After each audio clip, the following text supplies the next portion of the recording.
tabi'in wa tabi'in ila yaumil liqa'il malikil alam amma ba'du. Al-mukarramun, para masyayikh, para asatiz, para mudabbirin wal mudabbirat wal thullab talaba al-ma'had al-khas al-halimiyah yang sama-sama kita hormati, kita muliakan dan kita banggakan.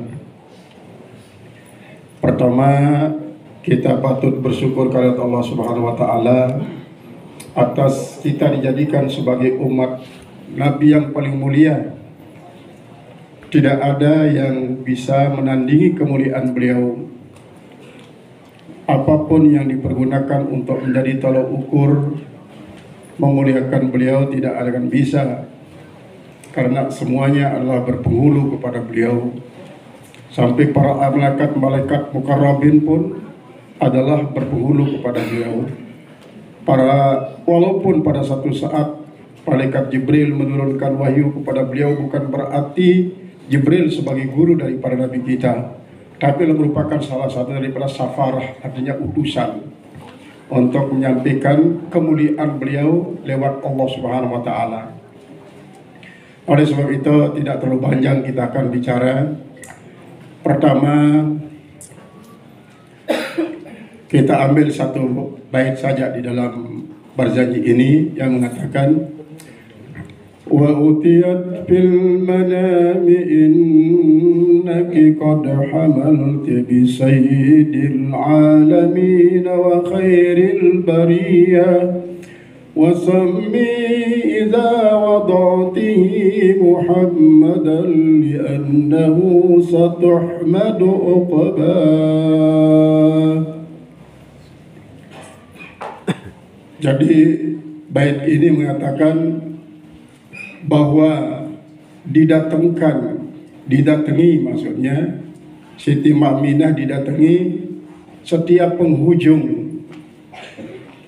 dari bulan yang 9 itu oleh arwah para nabi.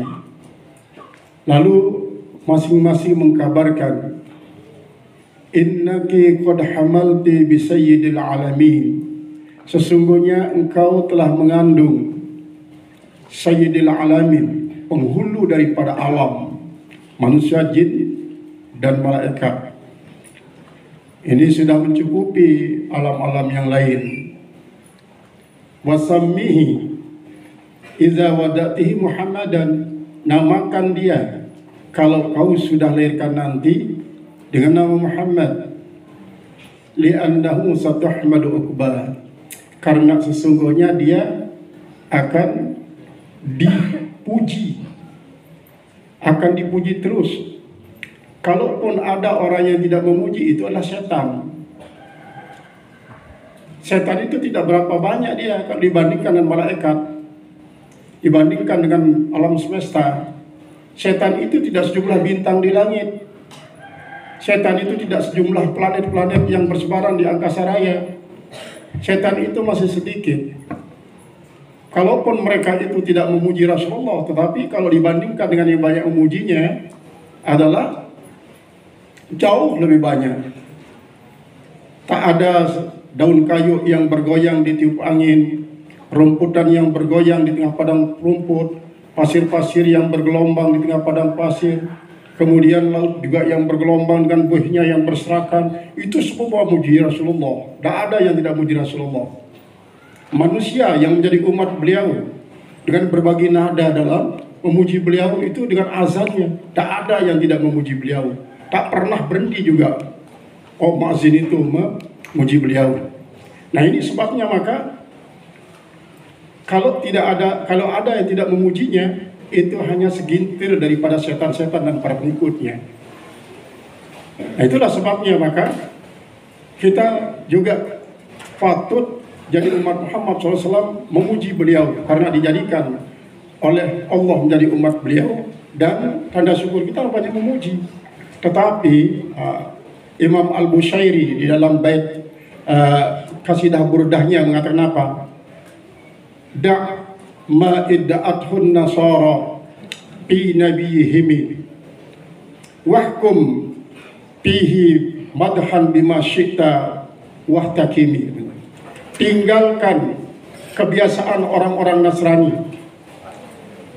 yang memuji nabi-nabi mereka sampai berlebihan, sampai mengkultuskan mereka, mendewa-dewakan nabi mereka, sampai dianggap Nabi Isa sebagai penjelmaan daripada Allah Subhanahu wa taala. Tinggalkan itu. Tinggalkan, jangan ikuti kebiasaan daripada Nasara. Wahkum fihi madhan bima syi'ta wahtaqimi. Kemudian silahkan putuskan pujianmu dengan sekehendak kamu untuk memuji Rasulullah dengan apapun. Semeliar kata kita pergunakan untuk memuji beliau tidak akan pernah bisa sesuai dengan hakikatnya. Habis bumi dan langit ini menjadi lembaran-lembaran kertas dengan apa yang ada daripada pohon-pohon kayunya untuk jadi pena. Kemudian laut-lautan yang ada di planet, yang semua planet itu dikumpulkan jadi satu untuk menjadi tinta. Uraikan kalimat-kalimat indah untuk memuji beliau tidak akan bisa sampai. Itu sebabnya maka kita umat Muhammad disuruh memuji beliau sebanyak-banyaknya, tetapi tinggalkan kebiasaan daripada orang Nasrani yang mengkultuskan beliau. Beliau punya mujizat jauh lebih hebat daripada Nabi Isa, jauh lebih banyak daripada Nabi Isa. Bahkan mujizat beliau yang paling utama adalah Al-Quran ini. Tetapi mujizat-mujizat itu justru tidak membuat kita untuk mengkultuskan beliau, mendewa-dewakan beliau. Harus tetap pada posisi a'radul basyariyah. Itu sebabnya maka Allah mewahyukan di dalam surat Fussilat ayat 6 itu, Qul innama ana basyarum mitlukum yuha ilayya annama ilahukum ilahu wahid. Itu. Katakanlah oleh wahai kekasihku Muhammad, kata Allah kepada semua sahabatmu dan para pengikutmu, ana basyarum mitlukum, saya ini manusia seperti kalian, tidak ada lebihnya. Bedanya apa? Yuha ilayya, itu saja, saya diwahyukan. Apa yang paling utama yang diwahyukan itu? Annama ilahukum ilahu wahid, Tuhan kalian Tuhan Esa. Wastaqimu ilahi, istiqomah kalian untuk mengetekadkan Tuhan itu yang Esa. Wastaghfiru, lalu minta ampun kepada Allah. Wailul lil musyrikin, celaka orang-orang yang menyekutukan Allah. Artinya jangan sampai kalian menjadikan saya ini sebagai sekutu Allah, sebagaimana halnya orang-orang Nasrani yang menyekutukan Allah dengan Nabi Isa, sebagaimana orang-orang Yahudi menyekutukan Allah dengan Uzair. Jangan. Kalau saya ini tepat radul basyariyah seperti kalian. Di dalam surat Kahfi juga dikatakan begitu. Qul innama ana basyarum mitlukum yuha ilayya annama ilahukum ilahu wahid. Yuha ilayya annama ilahukum ilahu wahid. Katakan kepada umatku, katakan kepada pengikutku, ana basyarum mitlukum, saya manusia seperti kalian. Ketika kalian makan, saya juga makan. Apabila kalian bisa sakit, saya juga bisa sakit. Apabila kalian bisa ngantuk, saya juga bisa ngantuk. Apabila kalian bisa tidur, saya juga bisa tidur. Itu saya. Jadi tidak seperti yang dikultuskan Nabi Isa oleh orang Nasrani. Nah, silahkan puji, tetapi jangan sampai mengkultuskan. Di situ di ayat surat Kahfi ini katakan sama seperti tadi. Yuha ilayya annama ilahukum ilahu wahid. Diwahyukan kepadaku, hanya saya Tuhan itu Tuhan yang Esa. Nah, di sini lanjutkan, faman kana yarju liqa rabbih falyamal amalan shalihan wa la yusyrik bi ibadati rabbih ahada. Siapa saja yang ingin bertemu dengan Allah, di mana? Bertemu dengan Allah di mana? Apakah di bumi? Apakah di surga? Lalu bertemu dengan Allah di bumi bagaimana? Apakah Tuhan itu sebuah sosok? Apakah Tuhan itu bukan sosok? Lalu bertemu bagaimana caranya? Itu amal saleh itu. Amal saleh itu kalau sudah sampai pada makom yang disebut dengan amal saleh, sudah bertemu dengan Allah. Dalam ibadah bertemu dengan Allah. Karena apa? Bertemu dengan Allah pada hakikatnya menurut Junaid al-Baghdadi adalah ingat kepada Allah. Bukan berarti manunggaling kalau Gusti seperti yang dikatakan oleh Gololaco dalam kitabnya yang namanya apa namanya kitabnya itu? Nama kitab Gololaco, kitab Jawin, yang manunggaling kalau Gusti itu adalah Qaula itulah hamba, Gusti itu Tuhan. Menyatu menjadi satu kesatuan. Yang difitnahkan kepada itu Syekh Siti Jenar yang mengatakan apa dirinya sebagai Allah, itu fitnah kepada beliau, sehingga dikatakan bahwa dia dikatakan sebagai sekutu Allah. Nah, tidak seperti apa yang dikatakan oleh Nasrani kepada Nabi Isa alaihissalam. Jadi paman kana yarju liqa rabbih falyamal amalan sholihan. Kalau sampai derajat amal soleh kita itu sudah membuat kita tidak akan pernah lupa kepada Allah dalam suasana apapun, di mana saja, kapan saja, itu sudah liqa dengan Allah dengan arti ingat. Karena itu dikatakan oleh Junaid al-Baghdadi, tidak mungkin manusia yang banyak tamsilnya ini, banyak tasbihnya itu akan serupa dengan Allah yang laisa kamitslihi syai'un. Tidak ada serupa padanya. Nah, oleh sebab itulah kita wajib bangga. Kita wajib bangga. Sehingga kita silakan puji Rasulullah sepuji-pujinya. Nah, saya ingin ulangi kembali apa yang saya telah sampaikan kepada para jamaah di tempat-tempat lain untuk menjadi gambaran pujian kepada Rasulullah SAW. Ini kepada santri coba coba diterka. Kira-kira apa nanti rap lagunya ini? Ini baharnya bahar tawil. Paulun mapailun, paulun mapailun, paulun mapailun, paulun mapailun, paulun mapailun, paulun mapailun, paulun mapailun, paulun mapailun. Salatullahi thumma salamu ala nabi Muhammad wa ala alihi wa sahbihi wa ahlil baiti wa sa'iri tabi'ina bi ihsanin ila yaumi liqa'i rabbih. Ayo santri.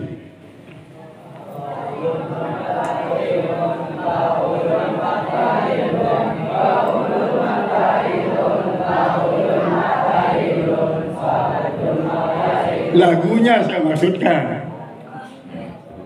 Jangan-jangan samakan dia dengan yang lain. Lagu Arabik. Lagu siapa tuh? Lagu Arabik, nostalgia tahun 90-an. Dan sudah dilakukan oleh Tuan Guru Masul dulu. Di Pondok itu paling getol dia. Sampai apa? Poninya siapa? Saya Arabik itu diikuti oleh beliau. Arabik. Bibirnya yang merah dan senyumnya menawan, rambutnya terurai hitam dan bergelombang. Dialah milikku, tempat berkasih sayang, milikku seorang. Itu kalau Arabik yang dimaksudkan adalah seorang cewek yang menjadi idola daripada kaula muda yang lontang langsung sana kemari. Tapi sesungguhnya tanpa sadar Arabik itu dia memuji Rasulullah SAW. Mana ada perempuan yang merah bibirnya alami? Rasulullah alami merah bibirnya, tidak dibikin-bikin dengan lipstik yang paginya dipasang, sore dihapus, malam kembali hitam. Kalau Rasulullah senantiasa dalam keadaan suka dan penduka, dia apa? Senyumnya yang menawan.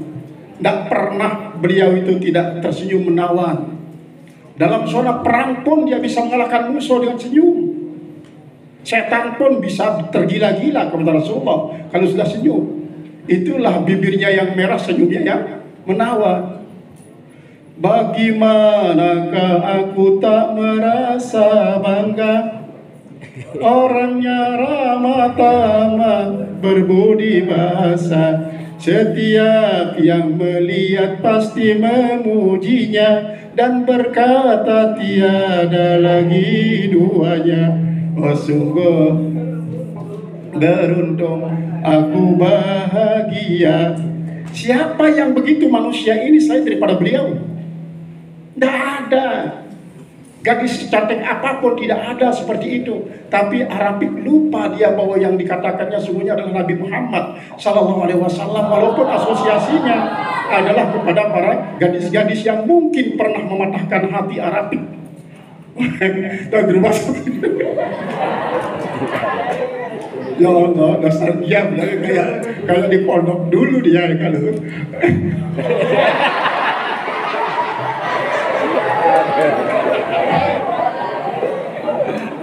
Nah itu nostalgia tahun 1970-an itu 79 sampai 80. Nah itulah hakikat, bukan hakikatnya masih kecil gitu ya, masih kecil daripada apa yang kita puji Rasulullah SAW. Nah dalam memuji beliau ini kita mengambil sedikit saja bagian. Untuk apa? Untuk melanjutkan dakwah beliau. Untuk melanjutkan dakwah beliau. Dengan apa? Dengan status sosial kita yang terus berubah. Sekarang ini kalian jadi santri, besok menjadi ulama besar. Karena memang begitu, berbeda dengan Rasulullah. Begitu ada turunkan wahyu langsung menjadi Nabi Rasul yang tidak ada taranya, tidak ada pilih tandingnya. Ulul azmi yang paling tinggi. Walaupun orang-orang Nasrani sekarang banyak ya, para teolog Kristen baik yang muda maupun yang tua membanding-bandingkan beliau dengan Nabi Isa alaihissalam. Itu membandingkan Nabi Isa dengan alaihissalam. Dia sangat, mereka mengidolakan Nabi Isa itu mampu menahan nafsu sampai tidak kawin katanya. Padahal berapa puluh perempuan yang ngantri di belakangnya untuk dinikahi oleh Nabi Isa, tetapi Nabi Isa tak mau melampiaskan syahwatnya kepada perempuan. Lalu dibandingkan dengan Nabi kita. Berarti kita tidak menghina Nabi Isa, tetapi kita memuji Nabi kita. Memuji Nabi kita untuk menyelamatkan perempuan. Perempuan perlu diselamatkan. Makanya saya katakan bahwa syariat poligami itu sedang terlantar. Syariat poligami ini sedang terlantar. Belum ada yang menyelamatnya kecuali Ustaz Tuan Guru Haji Ijtihad. Beliau saja yang sudah mulai menyelamatkan syariat poligami. Mau apalagi Tuan Guru Sapri. Manek dia. Karena apa? Paling melarang orang ini, makanya berarti dia mendukung keterlantaran syariat poligami. Kita harapkan nanti nih Ustaz Herman harus menyelamatkan Tuan Guru Sibawai. Gitu. Saya pernah kepada salah Tuan Guru, kenapa Tuan Guru ini masih muda belum juga selamatkan itu syariat poligami yang terlantar? Paham dia. Lalu dia bilang apa? Sallu kama ra'aitumuni usalli, dia bilang. Artinya jangan hanya bisa menyuruh orang, suruh orang kalau sudah kita praktikkan katanya. Sallu kama ra'aitumuni usalli. Nah, ini artinya kita mengambil bagian sedikit saja daripada perjuangan beliau dengan status sosial kita yang berbeda-beda. Sekarang kalian jadi santri, nanti akan menjadi ulama besar, menjadi warasatul anbiya. Ingat, calon warasatul anbiya itu diuji dengan ujian-ujian yang bagaimanapun beratnya. Maka kalian wajib apa? Wajib tahan. Ingat ikrar kalian. Apa katanya itu? Ya, kami harus tahan uji. Doa guru dan doa orang tua kami jadi senjata ampuh bagi kami. Itu yang kalian harus yang kalian harus camkan, kalian hayati. Jangan sampai sedikit saja diberikan ujian langsung kelemer-kelemer kecengeng, mau pindah, saya tidak tahan, semua uang saya dicuri kan. Bikin-bikin masalah, katanya teman-temannya semua jadi pencuri. Nah ini karena bikin-bikin masalah. Nah kenapa tidak pencuri? Kalau dicuri misalnya uang kalian, taruhkan lagi. Saya lihat sedekah ini, taruhkan lagi sampai bosan dia mencuri, akhirnya berhenti sendiri. Ini baru dicuri satu kali, uangnya langsung dilaporkan kepada orang tuan, diberikan sebagai alasan untuk pindah mondok karena uangnya dicuri. Nah, tidak seperti itu ya. Jadi kalian wajib tahan, uji sebagaimana Rasulullah. Coba bayangkan sampai giginya patah karena lemparan lembing cakram. Dia tetap mengatakan apa? Innamal hayatu ibtila'un li jami'i man khuliqa fi hadzal ardi. Sesungguhnya hidup ini adalah sebagai ujian bagi semua orang diciptakan di bumi. Maka kita harus berani hidup. Yang tidak berani hidup, maka mati saja. Itu. Karena apa? Innamal hayatu aqidatun wa jihadun, la hayata liman la jihada wala aqidatalah. Hakikat kehidupan ini adalah jihad dan keyakinan. Tak ada hidup bagi orang yang tidak punya jihad dan tidak punya keyakinan. Artinya jangan sampai kalian kelemer-kelemer begitu diuji lalu minta pindah. Kemudian yang kedua, kalian harus berupaya untuk memiliki sifat walaupun sedikit daripada sifat Rasul kita Nabi besar Muhammad SAW, yaitu memiliki sifat patonah, sifat jenius, sifat cerdas. Ya, bagaimana caranya? Karena memang benih kecerdasan itu ada di dalam otak semua manusia, baik yang mempunyai post mindset ataupun yang post mindset itu ya. Post mindset ini yang jenius sekali. Begitu tidak mendengarkan sesuatu kata, dia langsung ingatkan, tak pernah lupa. Kalau yang post mindset itu sederhana memang, tetapi dia akan tahan.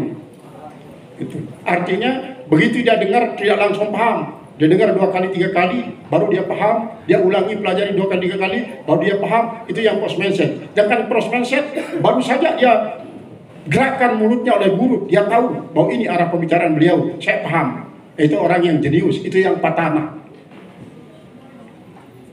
Maka itu yang perlu